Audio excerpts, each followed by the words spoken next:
Sí vamos, esta vez sí vamos con el libro de Abdías completo. Espero que ya lo hayan leído. Es solamente un capítulo, pero tiene cosas importantes. Tiene cosas que realmente necesitamos aprender. Yo creo que por eso fue que es parte del canon de la Biblia, si no, no estaría en ese lugar. Aunque no se menciona en el Nuevo Testamento, ahí vamos a ver, pero realmente es algo que sí necesitamos leer, porque la Biblia se debe leer toda, la palabra es toda. No, no vamos a sacar ninguna parte de ella. Vamos a hacerlo así como un poco más fluido.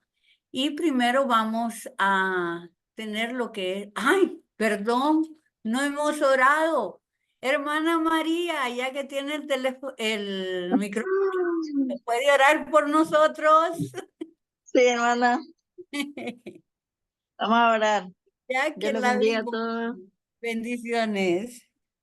Señor, en esta noche, Dios, estamos delante de tu presencia, agradecidos, Señor, por un día más que nos has regalado y por la oportunidad que nos estás dando, Dios, de seguir aprendiendo más de tu palabra, Señor. Bendice a cada hermano que está ya conectado. Y bendice, Señor, a la hermana Eva, Dios, y a nosotros danos, Señor, esa sabiduría para poder entender tu palabra. Y a ella, Señor, ayúdala para que pueda, Señor, darnos esa palabra como tú quieres, Dios, para que nosotros la podamos entender. Gracias por esta oportunidad que usted nos da, Señor, de que cada día podamos aprender más de usted. Gracias, Padre, te bendecimos, Dios, te damos a ti la gloria y la honra, poderoso. En el nombre de Cristo Jesús. Amén. Amén. Gracias, hermana María.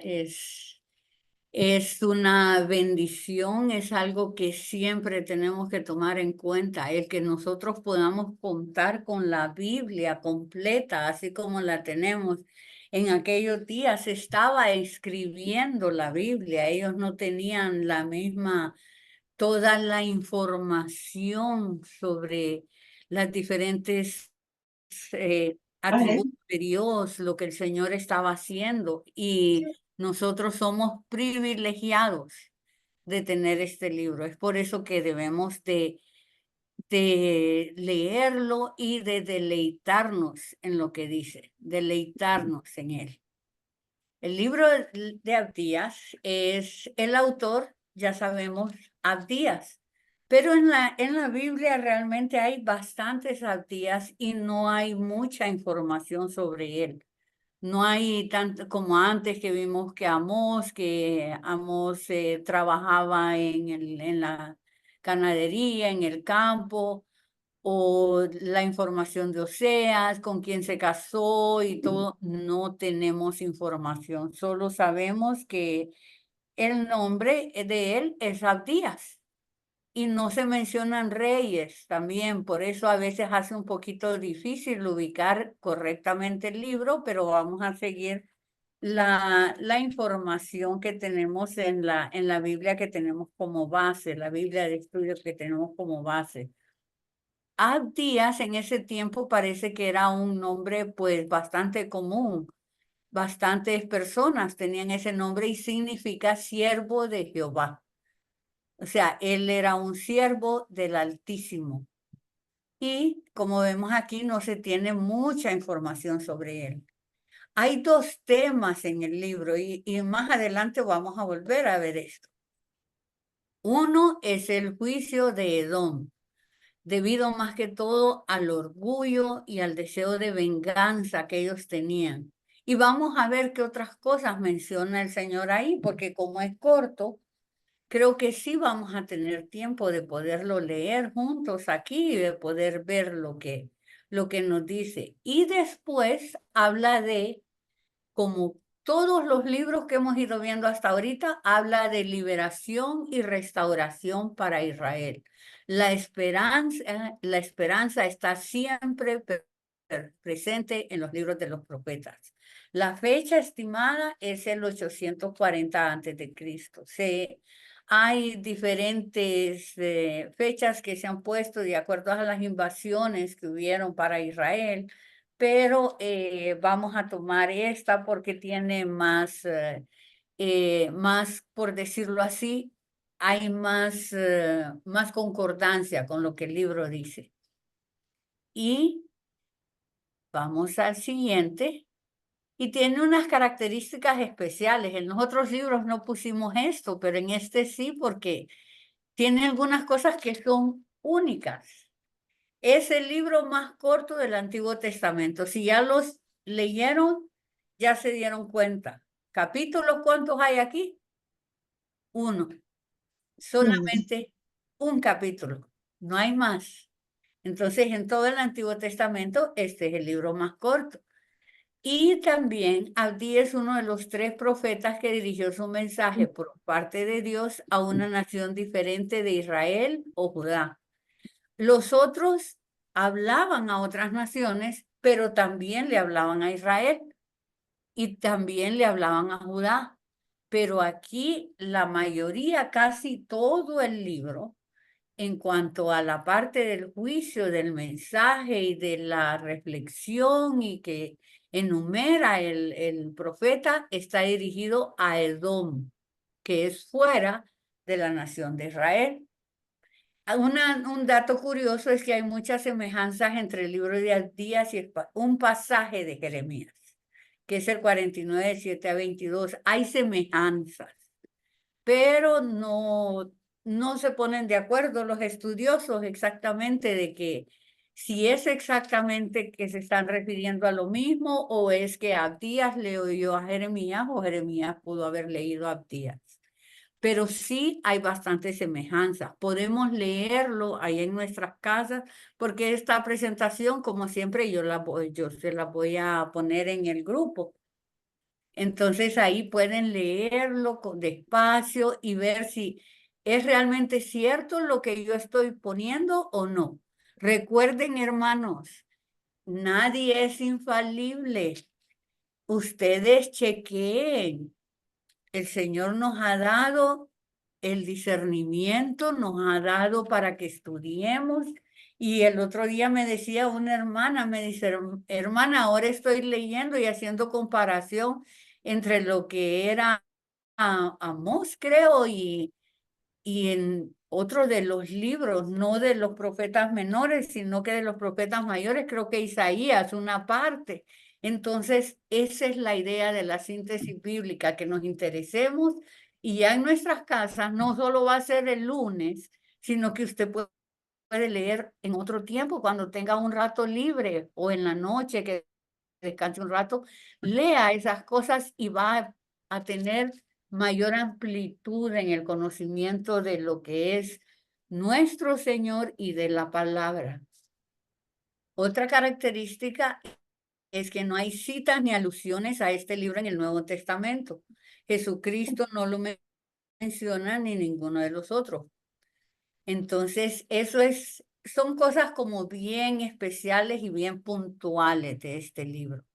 Es algo que vale la pena enumerarlo porque es diferente de los otros. En los otros hemos visto que sí se mencionan tantas veces, o alguno de las cartas o de los libros, este no se menciona.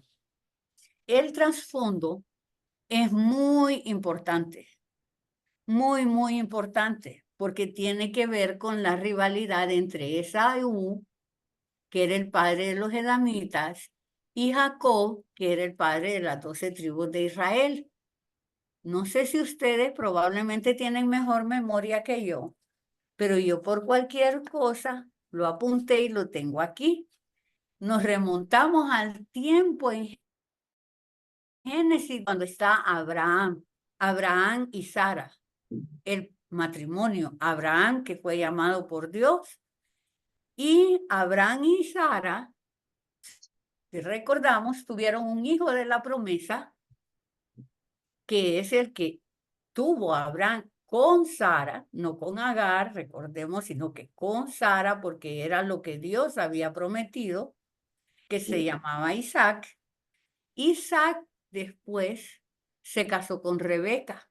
Son los patriarcas, recuerden cuando dicen el Dios de Abraham, de Isaac, de Jacob, son los patriarcas. Y después Isaac y Rebeca, no sé si recuerdan que Rebeca tenía gemelos y decía que se peleaban. A mí me da así como pobre Rebeca, así se peleaban desde dentro, que estaban en el vientre. Ellos ahí tenían contienda. Entonces, ellos tuvieron a Jacob y a Esaú. Eran hermanos y hermanos gemelos. Yo no sé cómo les dicen cuando no son parecidos, siempre me equivoco en eso, pero no eran gemelos idénticos, sino que... Mellizos. Ah, pues mellizos, gracias, hermana. Eran mellizos. Uno era como pelo como rojizo y bien peludito, y el otro no, el otro era diferente. Y se diferenciaban hasta en su gusto, su personalidad, todo eran diferentes. Entonces, Esaú, siendo hermanito de padre y madre, comenzaron esa rivalidad con Jacob. Y esta rivalidad no se acabó en ellos, sino que sus hijos y los hijos de sus hijos siguieron con esta rivalidad. A veces se reconciliaban un poquito, así como más adelante pueden leer en el capítulo 33 de Génesis que había como una reconciliación, pero el odio entre las dos naciones persistió y varias veces hasta estuvieron en guerra. Ellos tenían esa rivalidad que comenzó desde el vientre de la madre y las siguientes generaciones tuvieron esta rivalidad. Esaú es el padre de los edomitas. ¿Por qué les dicen edomitas? Porque es de la palabra Edom, que significa rojo. Algunos dicen que puede ser por el plato de lentejas o porque él era como rojizo su cabello, pero Edom es otro nombre que se usa indistintamente, puede ser Esaú o Edom, se refiere a la misma nación, al mismo pueblo. Así que cuando se dice Jacob o se menciona Israel, es la misma nación. Entonces, por eso es importante saber el trasfondo. Ellos eran familia, ellos tenían la misma ascendencia, eran descendientes del mismo tronco, por así decirlo, pero eran rivales. Por años ya, aquí habían sido rivales. Debido a ese mismo odio y rivalidad, hubo un momento en que los edomitas se alegraron de las adversidades de Jerusalén. Ahí vamos a ver unas preguntas, pero no sé si alguno hay veces que esté enojado con otra persona. Yo a veces lo que pienso son los niños, que uno esté enojado con el otro y se van y de repente con el que esté enojado se tropezó y se cayó. Está bueno que te pase, les. Yo creo que a veces era la forma en que se sentía, así como aunque sea de nuestros hermanos o relativos o ahí medio parientes, pero está bueno que le pase eso malo. Pero hay una cosa, hermanos, ¿le agrada eso a Dios? Este mes estamos estudiando de la unidad y eso realmente es división. Yo cuando leí este libro decía, este libro es casi como que nos está mostrando lo que ocurre cuando hay división en las familias. Y es algo terrible lo que puede ocurrir al haber división en las familias. Imagínense que por años y años, cientos de años, estaba dividida esta familia. Es algo que humano tenemos que ser tan cuidadosas. Y de ahí dice, los edomitas confiaban en su fortaleza en las montañas y en su fuerza militar. Ellos no eran en realidad una nación tan grande, pero el terreno en que estaba era bien montañoso y había cuevas y había lugares donde se podían esconder o donde se podían poner cuando hacen una trampa para los que vienen, los ejércitos penetraban, entonces ponerles como una trampa ahí, y entonces eso les daba fuerza militar, porque con la estrategia apropiada, aunque no fueran tanto, ellos podían de esa manera derrotar al enemigo. Y eso los hacía sentirse como más grandes. Entonces, ya con este trasfondo, creo que podemos ver el propósito del libro. Esto, en cierta forma, tiene que ver con lo que puse anteriormente.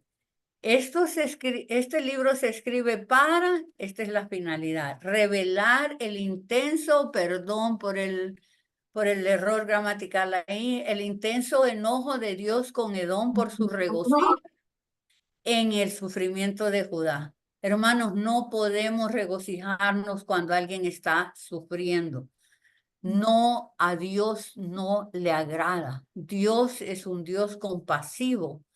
Y si queremos ser imitadores de Jesús, que Jesús tenía compasión de los que sufrían y de los que estaban en pecado, porque sabía que el pecado le llevaba a castigo y a sufrimiento, no podemos regocijarnos cuando algo le va mal. Y también proclamar la palabra de juicio venidero de Dios contra Edom. Abdías profetiza dos cosas: la destrucción de Edom y la liberación para Israel en el futuro. Son dos cosas que están presentes en este libro. Y aquí tenemos el bosquejo, que también lo tomé de la misma Biblia. Y primero, el juicio de Edom, que es la primera parte, de 1 al 14. Y ahí habla de la destrucción que vendrá sobre Edom. Voy a leer esa parte para que vayamos viendo. Dice, visión de Abdías. Jehová el Señor ha dicho así en cuanto a Edom. Si se fija, desde el inicio se dice que la profecía, la visión está dirigida a Edom. Hermanas, si por favor silencia el micrófono, gracias. Y después dice, hemos oído el pregón de Jehová, lo que ha hablado Jehová, y mensajero ha sido enviado a las naciones. Levantaos y levantémonos contra este pueblo en batalla. He aquí, pequeño te he hecho entre las naciones, estás abatido en gran manera.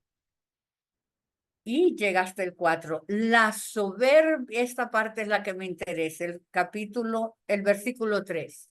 La soberbia de tu corazón te ha engañado. ¿Qué pasa cuando somos soberbios?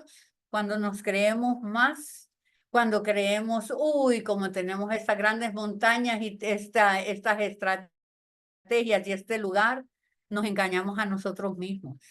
Siempre va a haber alguien que tenga otras cosas que puedan superarnos. La soberbia enceguece la gente y hace que su mismo corazón, dice la palabra, el que el corazón es engañoso. La palabra en ningún lado se contradice. Voy a leer de nuevo el 3. La soberbia de tu corazón te ha engañado. Tú que moras en las hendiduras de las peñas, en tu altísima morada, que dices en tu corazón, ¿quién me derribará a tierra? Como estaban en las montañas, estaban en lo alto, ellos ahí pensaban, no nos pueden derribar, nosotros estamos en lo alto, nosotros vemos cuando viene el enemigo. A veces quizás nosotros estamos en alguna montaña porque estamos pasando un buen momento y entonces Dios nos hace algunas preguntas. Permítame, aquí tengo 4 preguntas que salen en el libro. Primero dice, ¿quién? En el 3 dice, ¿quién me derribará a tierra? Hermanos, cuando más alto creemos estar, hay un dicho que dice, más dura es la caída, ¿verdad? Cuando más alto creemos que andamos y que somos los inalcanzables y todo, ¿qué es lo que pensamos? ¿Quién nos va a derribar? ¿Quién nos va a superar? ¿Quién va a ser mejor que nosotros? Eso es soberbia. Por eso está la palabra al inicio. Eso es la definición. Ahora, aquí está la respuesta a esa pregunta. La respuesta está en el versículo 4. Si te remontares como águila, y aunque entre las estrellas pusieres tu nido, de ahí te derribaré, dice Jehová. No hay lugar que el Señor no pueda alcanzar. Lo mismo que la Torre de Babel, lo que hablábamos ayer, que querían ir tan arriba, pero no hay forma. Por nuestros medios no se puede. Y con la soberbia es algo que al Señor no le agrada, es algo que aborrece. Ya lo hemos visto en los otros libros. Este lo vuelve a mencionar, pero me llama la atención estas preguntas porque a veces es necesario que nosotros nos las hagamos.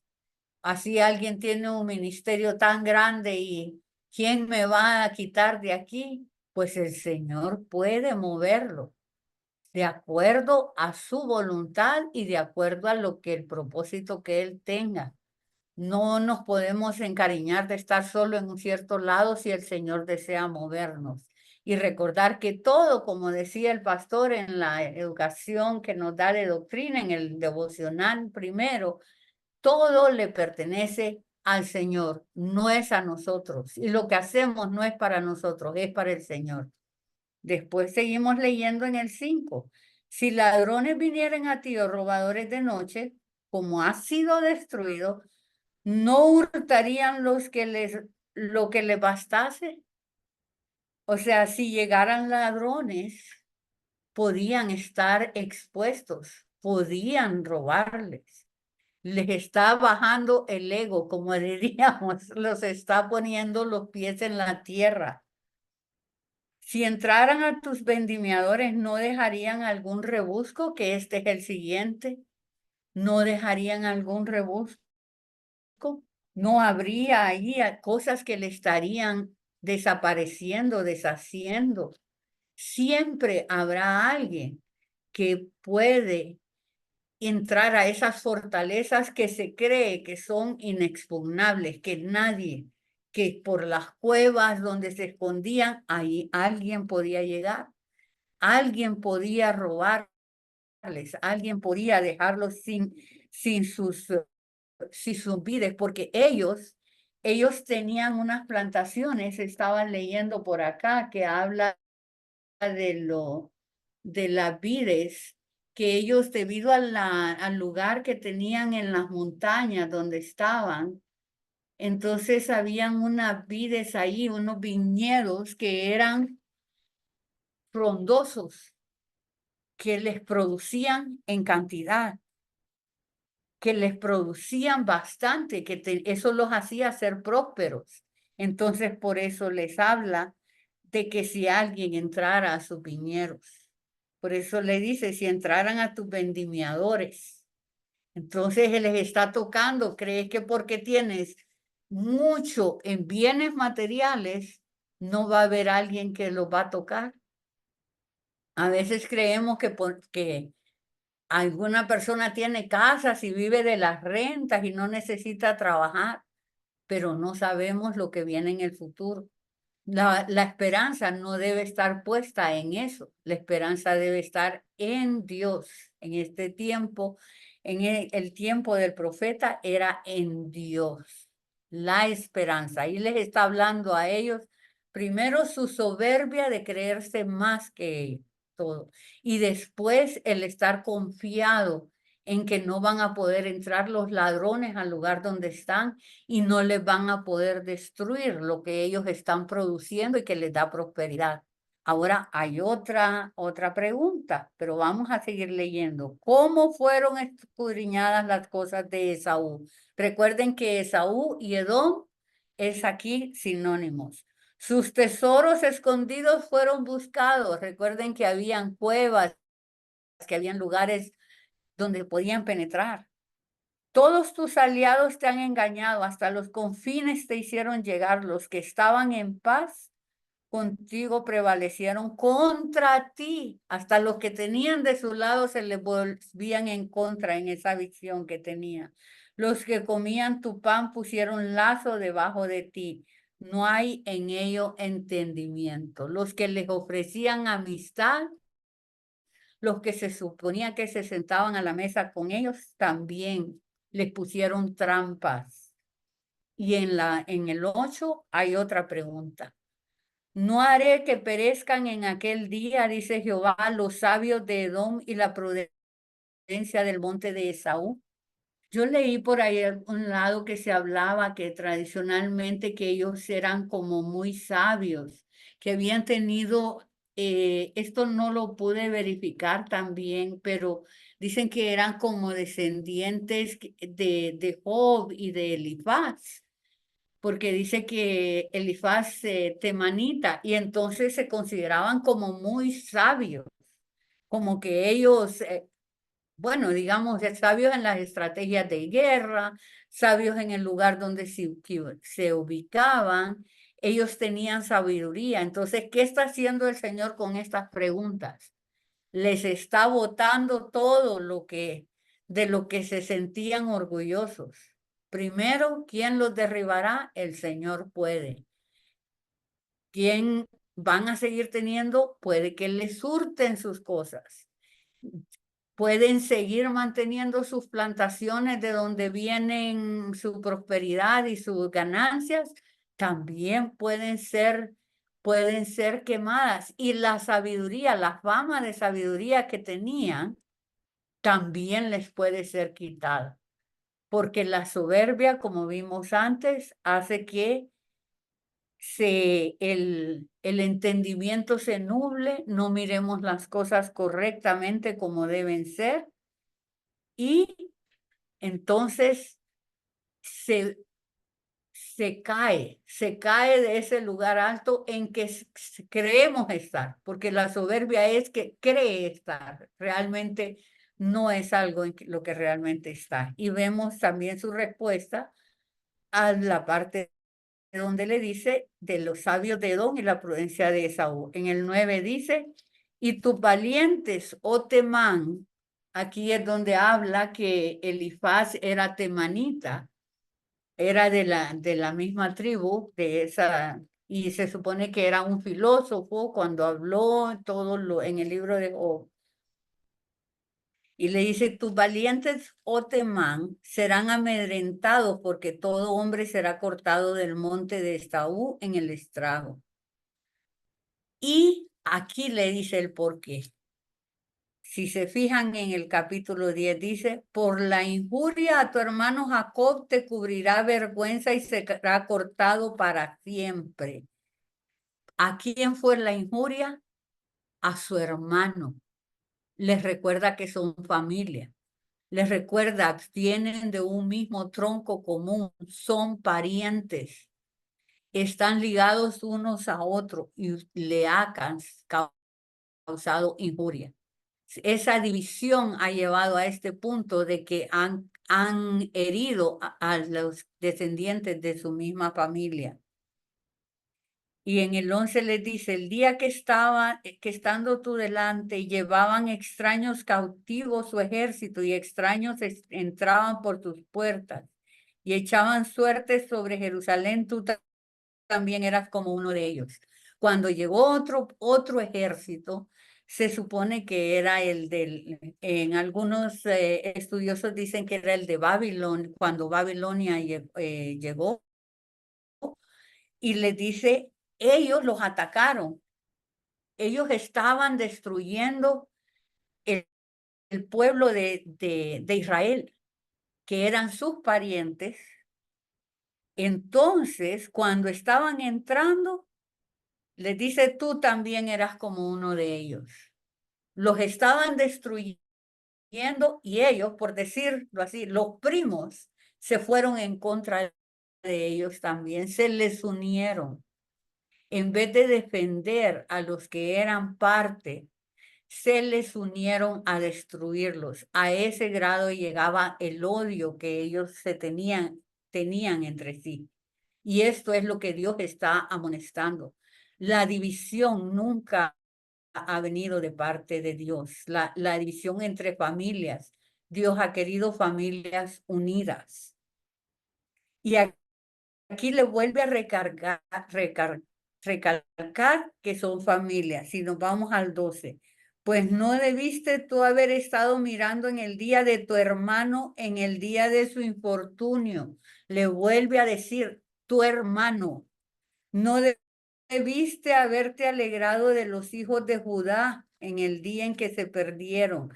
Los hijos de Judá, le sigue diciendo, la descendencia que también viene del mismo tronco común. Ni debiste haberte jactado en el día de la angustia. Eso quiere decir que se burlaron de ellos. Se burlaron. Se estaban gozosos de lo que les pasaba y no era así como cuando alguien está en el piso y todavía aún así quieren seguirlo molestando, quieren seguirlo hundiendo más. Le vuelve a decir, no debiste haber entrado por la puerta de mi pueblo en el día de su quebrantamiento. Aquí lo que me llama la atención de este versículo es que le dice, mi pueblo. Dios está saliendo a la defensa de su pueblo, está declarando que es su propiedad, y ellos entraron por sus puertas, ellos los invadieron, y ellos, siendo familia, llegaron a hacerle daños. Y les dicen, no debiste haber mirado su mal en el día de su quebranto, ni haber echado mano a sus bienes en el día de su calamidad. Entraron, les hicieron daño y les robaron. Les robaron a ellos. Permítame, quiero ver. No, es la anterior. Les robaron a ellos. Aquí donde estamos viendo en la parte del 10 al 14. Porque primero, recuerdan, les habló de la destrucción, la devastación que iba a ser completa y la razón. Ellos se gozaron del mal de la otra persona. Se gozaron de lo que le estaba pasando a Judá. Y aquí lo dice detalladamente. También debiste haberte parado en las encrucijadas tampoco debiste haberte parado en las encrucijadas para matar a los que ellos escapasen. O sea, a los que intentaban huir, ellos los mataban. Ni debiste haber entregado a los que quedaban en el día de la angustia. Ellos se pusieron del lado de los invasores. Hicieron lo mismo que los invasores. Hicieron exactamente lo que no debían haber hecho con su propia familia. Y esto es lo que trae juicio a Edom. Como vemos, esto no es Israel. El juicio, todo lo que les reclama es, ustedes son familia.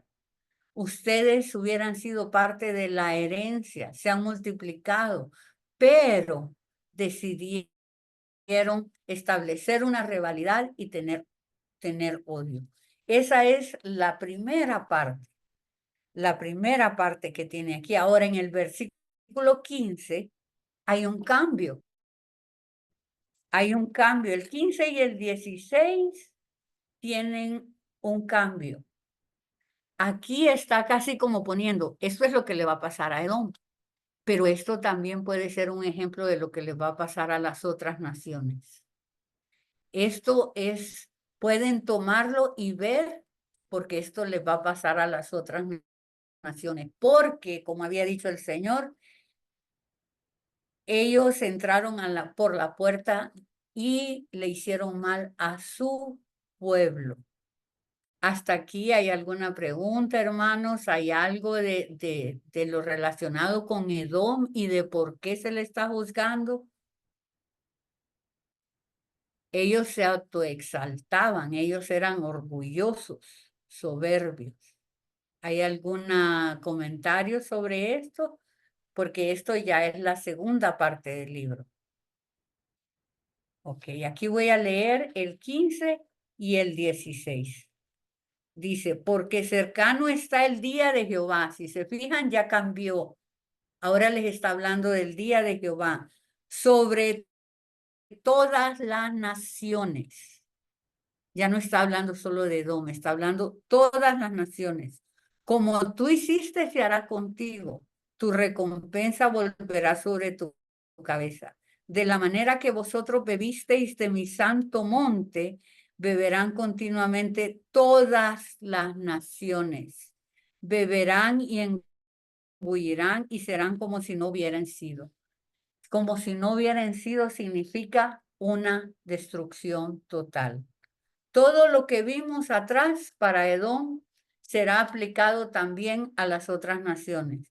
No es solamente, a Edom se le habla específicamente porque era pariente de los israelitas, pero también los otros que llegaron no van a quedar impunes. Los que estaban invadiendo, los que estaban haciendo guerra, no van a quedar impunes. Todas esas naciones van a recibir su castigo. Y esto se cumplió. El profeta era profeta del Señor y se cumplió. Ahora, después de este es como un pedacito que habla sobre el día de Jehová. El día de Jehová en específico para todas las naciones. Recuerde que lo hemos venido viendo en Joel, lo hemos venido viendo en los libros anteriores. Y después de esto viene otra parte, y ahí habla de la esperanza. Ninguno de los libros, así como vimos en Amós, aunque solo sean 5 versículos, pero hay esperanza. Dios no nos va a decir todo va a ser destrucción y ustedes se van a quedar destruidos. De aquí viene el lugar y habla del lugar de Israel en ese día, cuando esté la destrucción de las naciones. Esto tiene diferentes aplicaciones. Primero habla en el 17 al 18 de que hay salvación para Israel. Esto me llama la atención a mí tanto que yo lo he oído en prédicas, lo he visto hasta cuando hablan de, que fui a ayudar en un retiro que se decía el remanente. Cómo tanto menciona Dios que siempre Él escoge, Él decide que va a haber un remanente. En el 17 dice, mas en el monte de Sión habrá un remanente que se salve. Al salvarse, ¿cuál es la condición de este remanente? Y será santo. Aquí yo vuelvo al estudio que está haciendo la pastora de la santidad. Ese remanente no dice que se va a santificar cuando regrese Jesucristo. Dice que ese remanente que quede ahí será santo. Ellos van a ser santos. Por eso serán el remanente, por eso van a ser los que van a quedar. Y la casa de Jacob recuperará sus posesiones. Va a haber un día en que Dios va a traer lo que el enemigo se ha robado. La casa de Jehová será fuego y la casa de José será llama. Ellos van a estar encendidos y la casa de Esaú, ¿qué va a hacer Esaú? Estopa y los quemarán y los consumirán. Va a haber un tiempo en que quien se va a levantar como fuego, así como lo pone, es Israel o Jacob, como se lo dice aquí. Y Esaú va a ser los que van a ser incendiados, los que van a ser consumidos.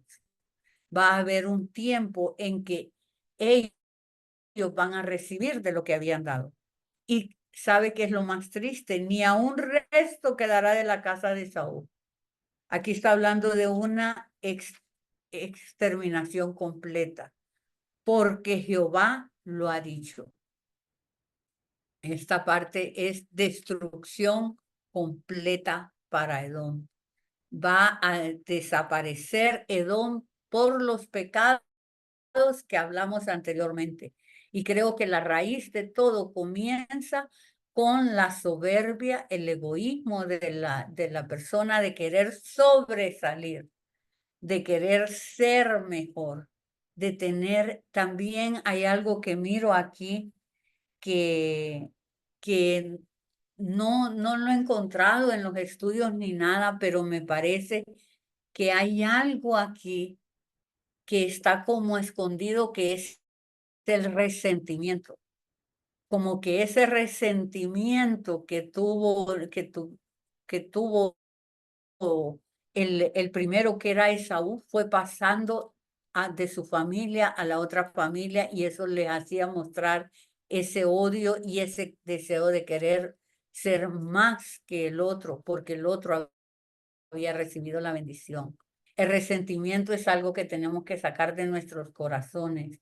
Yo en los estudios no he visto esa palabra, pero me parece que eso también era parte de lo que estaba dañando ese corazón. Y aquí es la última parte, porque después quiero que discutamos esto. ¿Qué les parece un libro tan pequeño? ¿Qué piensan de este? Ya solo nos quedan los versículos del final, que va a ser que Israel va a expandirse y va a ser parte del reino de Dios. Quiero saber qué opinan de esa parte ustedes cuando escuchen. Dice el 19, y los del Negev poseerán el monte de Esaú. O sea, esas montañas de las que estaban tan orgullosos van a ser poseídas por otros, y los de Cefela a los filisteos. Poseerán también los campos de Efraín y los campos de Samaria, y Benjamín a Galaad.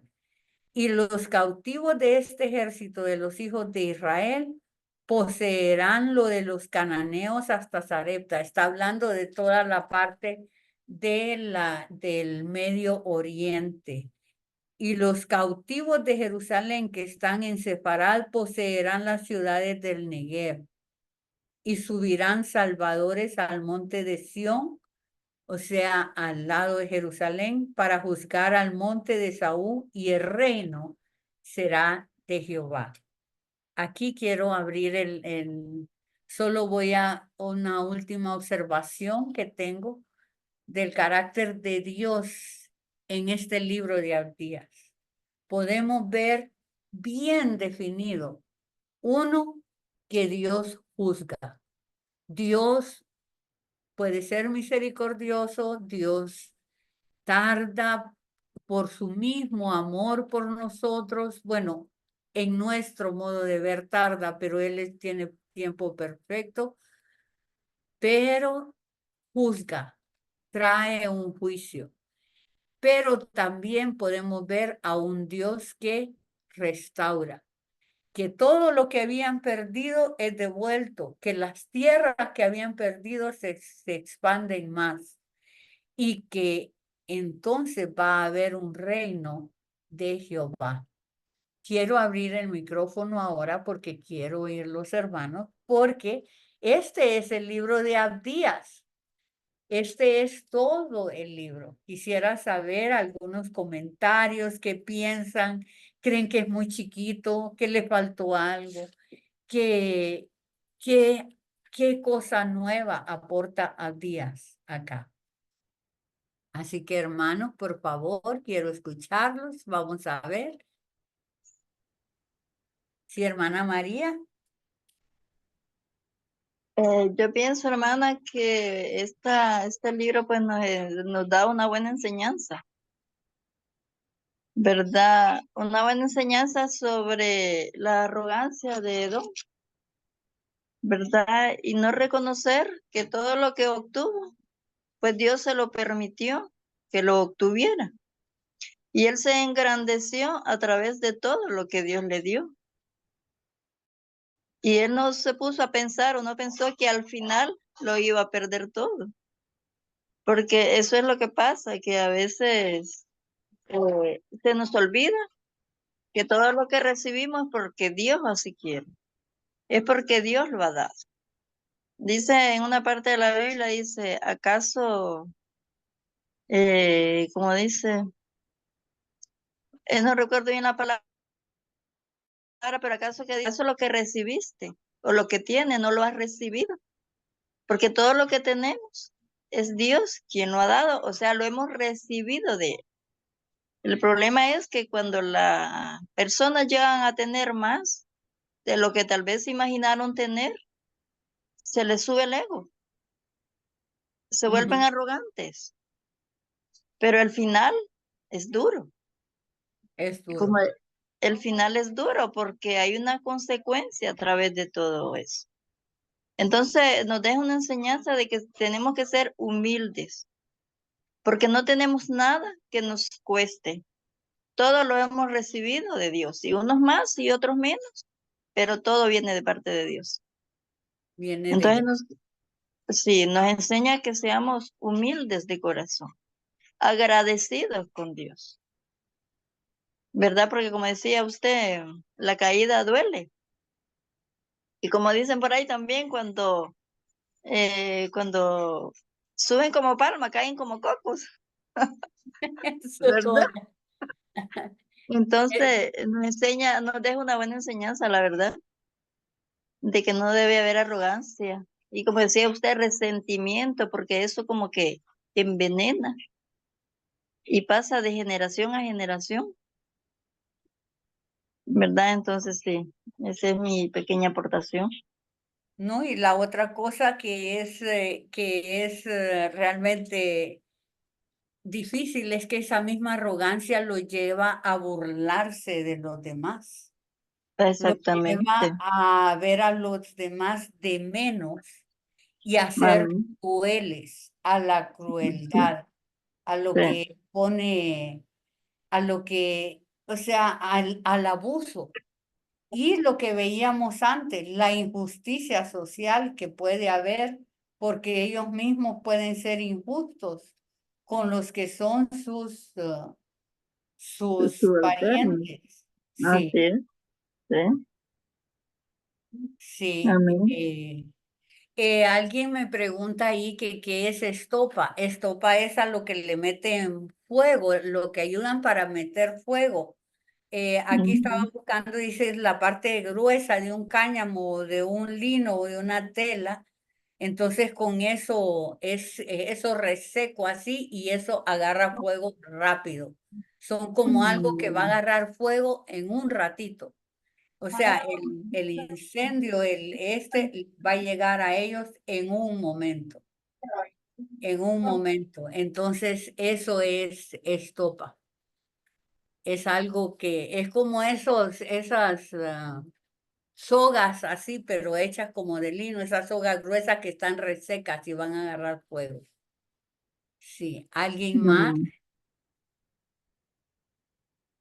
¿Alguien que quiera aportar algo al ver la crueldad con su propia familia?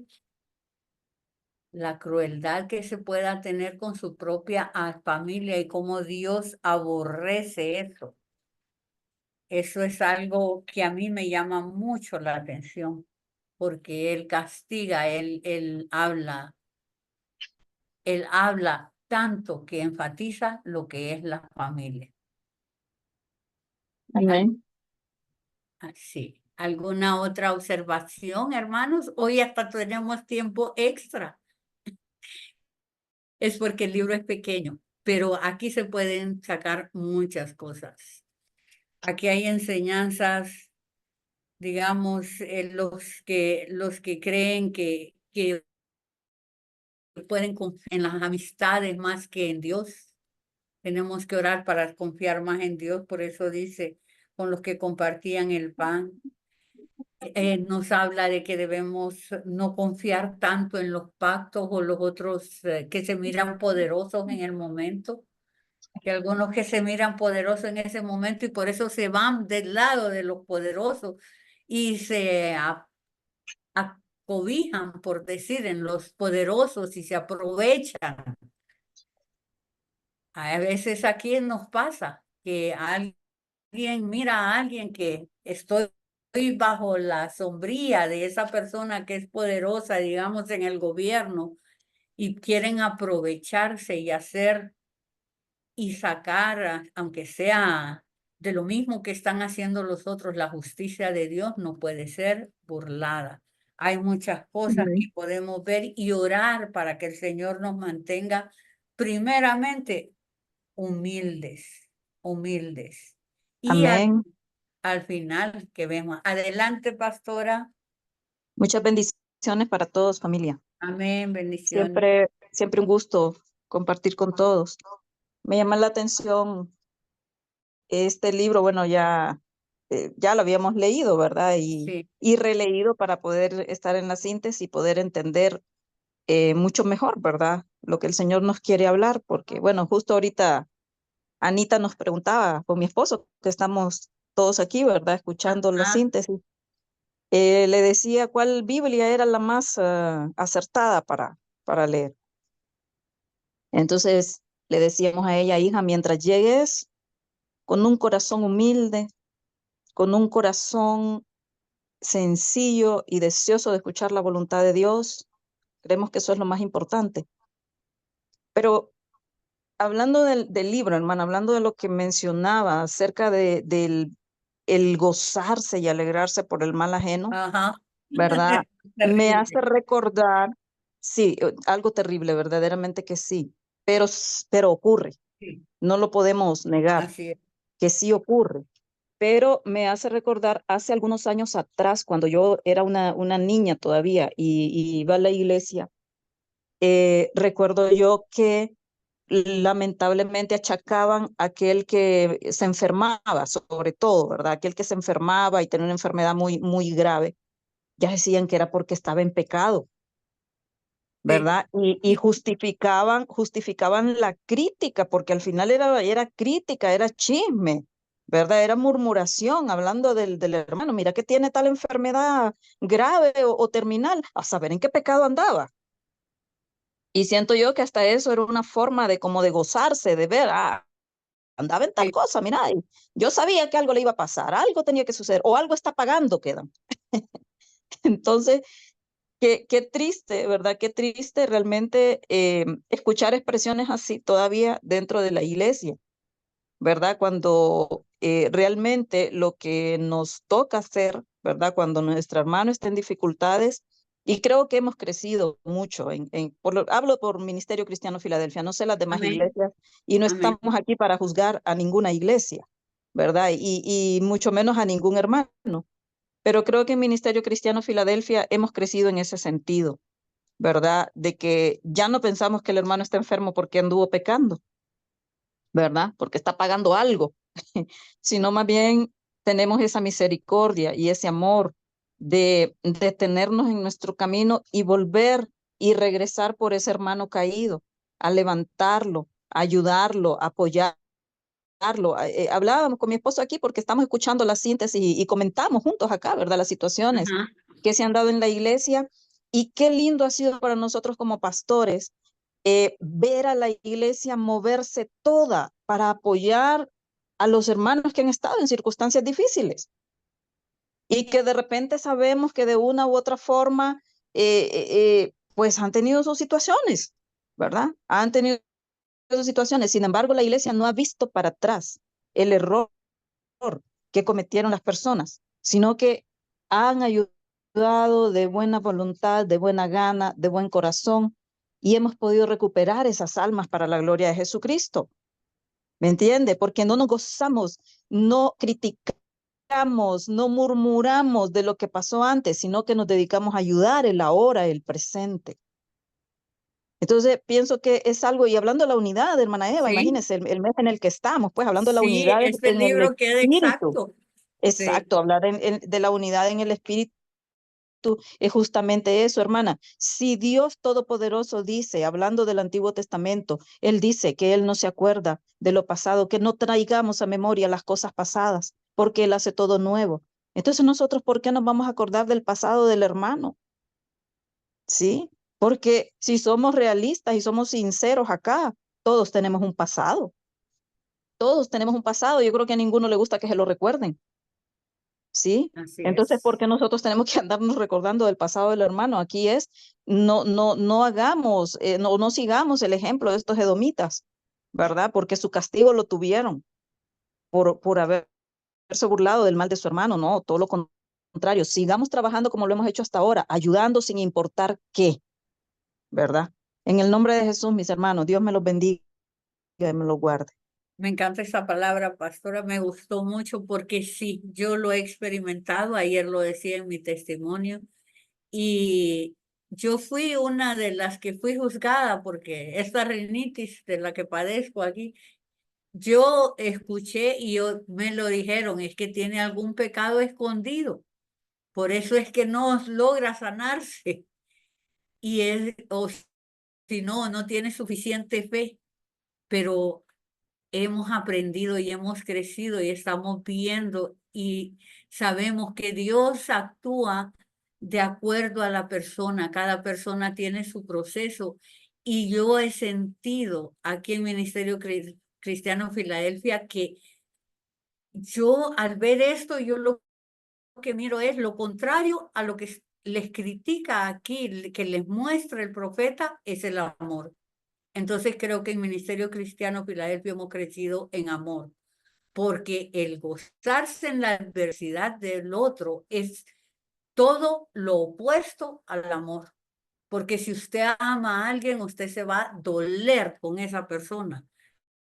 Le va a doler ver cuando uno de sus hermanos, de su familia en Cristo haya caído. Le va a doler, va a orar por esa persona, le va a hablar y vamos a tratar de traerlo de nuevo, no a juzgar o burlarnos o criticar, que eso ha sido lo más común, criticar y decir, ay, si es que de seguro, mira, yo sabía que andaba en malos pasos y ya eso le pasa por andar en eso. Esas son expresiones que no debemos tener, sobre todo contra nuestros hermanos. Ustedes escucharon cuántas veces le dice ahí, está, pero no debiste tú haber estado mirando en el día de tu hermano, en el día de su infortunio. Inclusive eso de solo quedarse viendo y en vez de hacer algo por ayudar, en vez de hacer lo que hizo fue lo contrario. Entonces creo que este libro nos muestra lo que no debemos hacer y nos muestra cómo Dios sale a defender, pero con todo, a su pueblo, porque eso es lo que Él está haciendo aquí. Él está saliendo a defender con todo a su pueblo. Y también la parte, y esto ya para el final, cuando habla del reino de Dios, el triunfo sobre todas las naciones, se habla del reino de Dios. Cuando dice será el reino de Jehová y subirán salvadores al monte de Sión para juzgar el monte de Saúl y el reino será de Jehová. Este es un libro que nos deja mucha enseñanza, que a veces tendemos a juzgar también, que porque Isaías es tan largo es más importante. Y porque Abdías es tan corto, es menos importante. Pero la enseñanza que tenemos en Abdías, de no regocijarnos en el mal ajeno, de no ser soberbios, de no estar haciendo lo peor y haciendo mal todavía al que ya está caído, es algo que es necesario que se nos diga. Creo que por eso este libro es parte de la palabra, para que nosotros aprendamos. Así que, hermanos, son las 8, primera vez realmente que acabo un libro en una clase. Sí fue síntesis hoy.